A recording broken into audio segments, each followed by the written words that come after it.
ഇടുക്കിയിലെ സ്കൈ ഡൈനിങ്ങിൽ വിനോദസഞ്ചാരികൾ കുടുങ്ങിയ സംഭവത്തിൽ നടത്തിപ്പുകാർക്കെതിരെ പോലീസ് കേസെടുത്തു. പ്രവീൺ മോഹൻ, സോജൻ ജോസഫ് എന്നിവർക്കെതിരെയാണ് കേസെടുത്തിരിക്കുന്നത്. മൂന്നാറിനടുത്ത് ആനച്ചാലിൽ പ്രവർത്തിക്കുന്ന സാഹസിക വിനോദസഞ്ചാര കേന്ദ്രമായ സതേൺ സ്കൈ ഡൈനിങ്ങിലായിരുന്നു സംഭവം.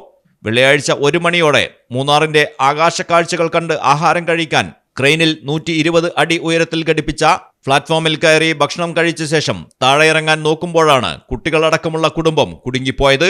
തൂങ്ങിയാടുന്ന പ്ലാറ്റ്ഫോം പൊട്ടിവീണാലോ എന്ന ഭീതി അകത്തും പുറത്തുമുണ്ടായിരുന്നു. മംഗളൂരിൽ താമസിക്കുന്ന കണ്ണൂർ സ്വദേശികളായ മുഹമ്മദ് സഫ്വാൻ, ഭാര്യ തൗഫീന, മക്കളായ ഇവാൻ, ഇനാര എന്നിവരും സ്ഥാപനത്തിലെ ജീവനക്കാരി ഹരിപ്രിയയുമാണ് സ്കൈ ഡൈനിങ്ങിൽ കുടുങ്ങിയത്. ഹൈഡ്രോളിക് ലിവർ തകരാറായതിനെ തുടർന്നാണ് ക്രെയിൻ നിശ്ചലമായത്. സാഹസിക ടൂറിസത്തിന്റെ പരിശീലനം ലഭിച്ച സ്ഥാപനത്തിലെ അച്ചു എന്ന യുവാവ് ഭക്ഷണം മുകളിലെത്തിക്കാൻ ഉപയോഗിക്കുന്ന ചെറിയ കയറിലൂടെ വലിയ വടം മുകളിലെത്തിച്ചു.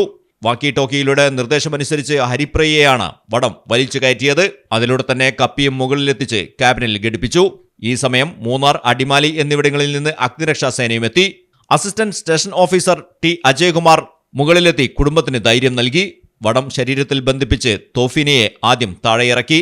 പിന്നീട് 2 വയസ്സുകാരി ഇനാരയെയും 7 വയസ്സുകാരൻ ഇവാനെയും നെഞ്ചോട് ചേർത്ത് അജയ്കുമാർ 2 വട്ടം വീണ്ടും താഴേക്കും മുകളിലേക്കും കയറി. ഒടുവിൽ മുഹമ്മദ് സഫാനും ഹരിപ്രിയയും സുരക്ഷിതരായി ലാൻഡ് ചെയ്തു. മുൻകരുതൽ എന്നോണം താഴെ വലവിരിച്ച് മറ്റ് അഗ്നിരക്ഷാ സേനാംഗങ്ങളും കാത്തിരിക്കുന്നുണ്ടായിരുന്നു.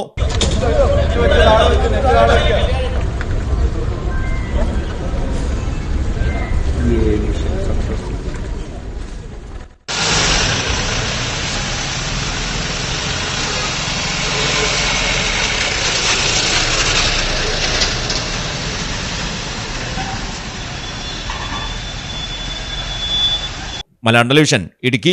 In the heart of Malappuram, with traditions weave seamlessly into modernity, KMT tells a story of unity.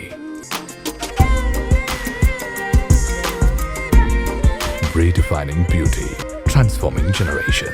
KMT Silks, Perinthalmanna and Kottakkal.